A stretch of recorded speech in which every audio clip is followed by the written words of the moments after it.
दोस्तों कई बार ऐसा होता है कि हम यूपीआई पेमेंट किसी को कर रहे होते हैं, हमारे तरफ से पैसे कट जाते हैं, लेकिन जिसे भेजना होता है उसे पैसे नहीं जाते। तो लोगों को ऐसा लगता है कि अब तो भाई हमारा पैसा चला गया, हमारा पैसा पानी में डूब गया, अब हमारा पैसा आना नहीं है। और कई बार ऐसा भी होता है कि लोगों का रिफंड इस केस में महीनों महीनों तक नहीं आता है। तो अगर आपके साथ भी ऐसा कभी हुआ है या फिर हो तो क्या करें, कहां कहां कंप्लेंट करें, कैसे अपने पैसे को रिफंड पाएं, इसके बारे में डिटेल में आज हम इस वीडियो में बात करने वाले हैं। तो चलिए शुरू करते हैं।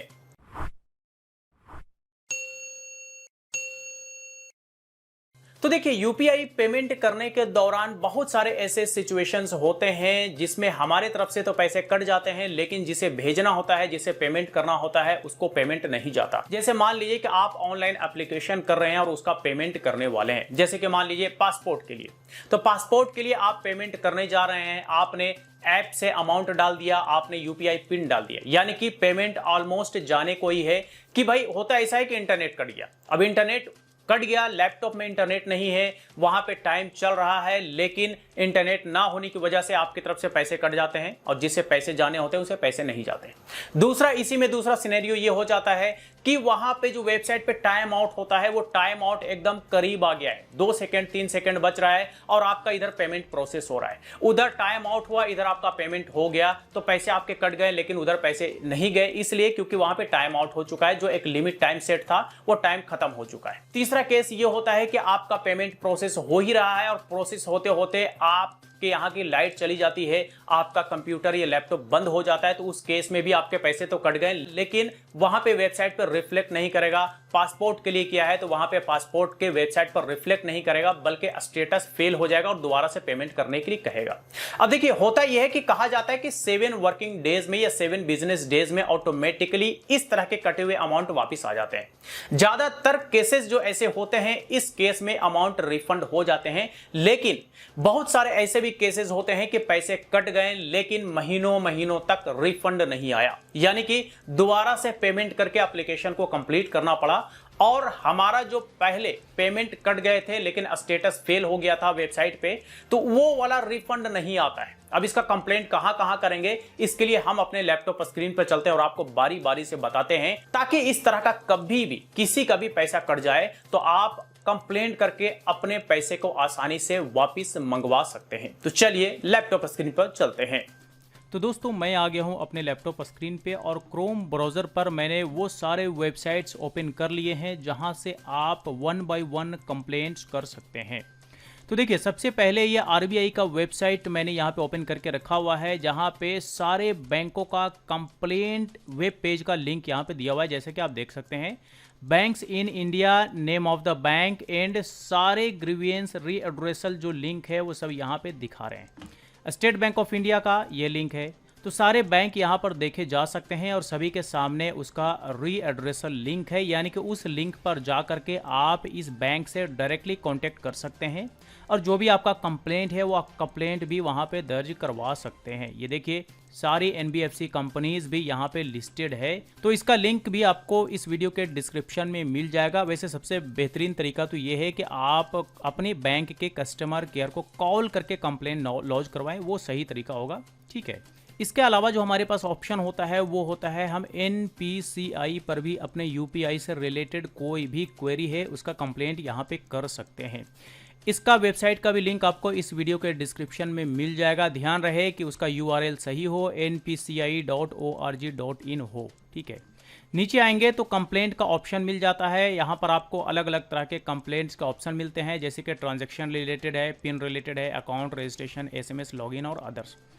तो अगर आपका पेमेंट कहीं पे स्टक हो गया है, फंस गया है, आपके पैसे कट गए हैं लेकिन रिफंड नहीं आए, बहुत लंबा समय हो गया, महीना 1.5 महीना हो गया, तो उस केस में आप क्या करेंगे कि ट्रांजैक्शन पर क्लिक करके आप कंप्लेंट करेंगे। और ये जो मैं प्रक्रिया बता रहा हूँ ना, ये सेम टू सेम प्रक्रिया आगे भी आपको भीम के वेबसाइट पर भी देखने को मिलेगा।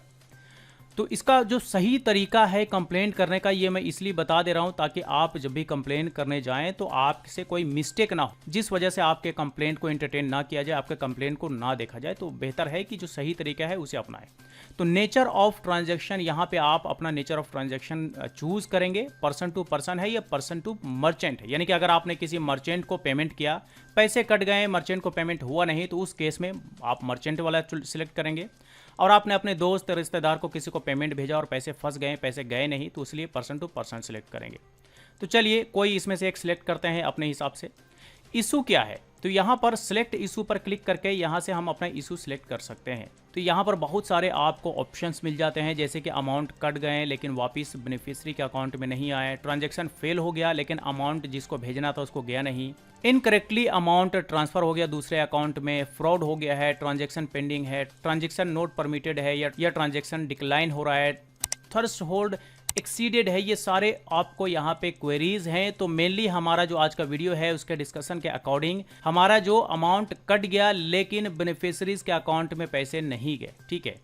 अब यहाँ पे कमेंट में आप अपनी सारी क्वेरी लिखेंगे कि आप किसे पेमेंट कर रहे थे, किस पर्पस से पेमेंट कर रहे थे और किस यूपीआई ऐप को यूज करके आप पेमेंट कर रहे थे, वो सारा डिटेल आप यहाँ पे लिखेंगे, जो कि मैक्सिमम 500 कैरेक्टर्स का होना चाहिए। यहाँ पर आप ट्रांजैक्शन आईडी लिखेंगे, वो ट्रांजैक्शन आईडी जो आपने भेजा है, और भेजने के समय एक आपको नंबर आपको दिखाता है हर एक यूपीआई ट्रांजैक्शन का, वो आईडी आप यहाँ पर मेंशन करेंगे। इसके बाद बैंक का नेम आप डालेंगे कि जिस बैंक में आपका अकाउंट है और यूपीआई से लिंक है वो वाला आप यहाँ पे बैंक अपना सिलेक्ट करेंगे। इसके बाद यहाँ पे वीपीआई यानी कि वर्चुअल पेमेंट एड्रेस मांग रहा है, तो यहाँ पर आप अपना यूपीआई आईडी इंटर करेंगे, यानी कि मोबाइल नंबर @ के बाद जो होता है ना वो पूरा आप यूपीआई आईडी यहाँ पे इंटर करेंगे। कितने अमाउंट आपके खाते से कटे हैं वो आपको यहाँ पे लिखना है, डेट ऑफ ट्रांजैक्शन क्या था वो आपको यहाँ पे लिखना है, आपको यहाँ पे अपना ईमेल आईडी देना है एंड आपको यहाँ पे अपना बैंक के साथ रजिस्टर्ड मोबाइल नंबर देना है। इसके अलावा आपको यहाँ पे अपडेटेड बैंक स्टेटमेंट भी अपलोड करना है, जो कि मैक्सिमम 2 MB में होना चाहिए। फाइल टाइप जेपीजी या फिर पीडीएफ फॉर्मेट में होगा। ये सारी डिटेल फिल करने के बाद एक बार क्रॉस चेक करने के बाद सबमिट पर क्लिक करेंगे तो आपका रिक्वेस्ट सबमिट हो जाएगा, और जो भी इनके तरफ से जांच पड़ताल में पाया जाएगा वो आपके ईमेल पर रिप्लाई करके डिटेल बताया जाता है। तो ये तो आपने देखा एनपीसीआई वेबसाइट पर किस तरह से कंप्लेंट करना है। इसी तरह से भीम यूपीआई का भी एक वेबसाइट है, इसका लिंक भी आपको इस वीडियो के डिस्क्रिप्शन में मिल जाएगा, bhimupi.org.in। यहाँ पर भी आपको एक कंप्लेंट का ऑप्शन मिलता है। अगर आपका पेमेंट रिलेटेड किसी भी तरह का कोई क्वेरी है तो आप यहाँ से कंप्लेंट कर सकते हैं। अगर पेमेंट फंस गया है, पैसे कट गए लेकिन वापस नहीं आए, बेनिफिशियरी को नहीं गए, तो उस केस में आप यहाँ से ट्रांजैक्शन पे क्लिक करके और आप जिस तरह से यहाँ पे आपने डिटेल फिल किया था सेम उसी तरह से यहाँ पर भी डिटेल फिल कर सकते हैं। एक चीज़ और आपको ध्यान में रखना है कि ये जो भीम यूपीआई है और एनपीसीआई है ये दोनों सेम नहीं है, दोनों की टीम सेम नहीं है, दोनों की टीम अलग अलग है और दोनों की टीम अलग अलग इंक्वायरी करती है। तो अगर आप यहाँ पे कंप्लेंट करते हैं और ये सोचते हैं कि सेम टू सेम यहाँ पे क्यों करना, तो यह आप गलत कर रहे हैं। आपको अगर कंप्लेंट करना है तो यहाँ भी कीजिए, यहाँ भी कीजिए और आप अपने बैंक को भी कीजिए, क्योंकि इस तरह के जो भी कंप्लेंट्स होते हैं इसमें बहुत समय लगता है। तो जब तक आप प्रेशर नहीं बनाएंगे 2-3 कंप्लेंट करके, तब तक आपकी क्वेरी को जल्द से जल्द रिजोल्व नहीं किया जाता है। तो यहाँ पर भी कंप्लेंट करने के लिए आपको वही सारी इन्फॉर्मेशन फिल करना है जो कि आपने यहाँ पे फिल किया था। तो आपका जो रिक्वेस्ट है वो भीम यूपीआई टीम को सबमिट हो जाएगा और कुछ ही दिनों में आपके द्वारा दिए गए ईमेल आईडी पर जो भी कुछ पाया जाएगा उसका डिटेल आपको ईमेल करके बताया जाता है। तो दोस्तों ये सारे ऑप्शंस है जहां पर आप ट्रांजैक्शन से रिलेटेड कंप्लेंट कर सकते हैं, चाहे वो एनपीसीआई हो, चाहे आरबीआई की वेबसाइट पर बैंक के सारे लिंक्स हो, या फिर भीम यूपीआई का वेबसाइट हो। ये बड़े इंपॉर्टेंट वेबसाइट्स हैं। अगर इस तरह का कभी भी आपके पैसे कट जाते हैं और रिफंड महीनों महीनों तक नहीं आता है तो वेट बिल्कुल भी मत कीजिए, फटाफट तीनों जगह पे कंप्लेंट कीजिए। और इससे पहले आपको जो काम करना है वो एक काम कि आपको अपने बैंक के कस्टमर केयर को भी फोन करके बताना है कि हमने इस डेट को इतने टाइम में इतने अमाउंट का ट्रांजैक्शन किया था, हमारी तरफ से पैसे कट गए, लेकिन जिसे भेजना था, जो मर्चेंट है, जिस वेबसाइट को जाना था, उसे पैसे नहीं गए हैं। तो जो है बैंक के रिकॉर्ड में भी आपका कंप्लेंट होना चाहिए। तो ये सारे तरीके हैं आपके कटे हुए पैसे को वापस लाने का, अगर महीनों महीनों तक नहीं आया है तो। क्योंकि कई बार लोग परेशान हो जाते हैं, हार मान जाते हैं, लोगों को लगता है कि हमारा पैसा तो गया, अब आना नहीं है, भूल जाओ, छोड़ दो, ये सारी चीजें सोच लेते हैं। लेकिन ऐसा नहीं है। अगर आपका 10 रुपए भी कटते हैं ना, तो 10 रुपए भी इंसान के लिए बहुत ही कीमती होता है। तो आप इन सारे जगहों पे कंप्लेंट करके आप अपने पैसे को वापस ले सकते हैं, क्योंकि आपके पैसे कटे हैं तो आपका अधिकार है कि आप अपने पैसे के लिए हर तरह की लड़ाई लड़ सकते हैं।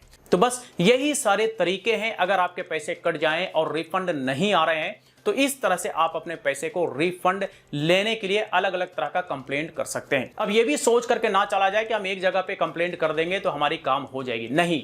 इस तरह के बहुत सारे कंप्लेंट्स होते हैं, तो आपको प्रेशर बनाए रखने के लिए 3 4 5 कंप्लेंट कर देना चाहिए, इसलिए ताकि अलग अलग तरह का कंप्लेंट्स एक ही केस को लेकर के पहुंचेगा ना, तो आपके जो प्रॉब्लम होंगे उस पर जल्द से जल्द कार्रवाई होगी, जल्द से जल्द सुनवाई होगी, और गलत तरीके से अगर आपके पैसे कटे होंगे तो वो आपके पैसे भी आपके अकाउंट में रिफंड कर दिए जाते हैं।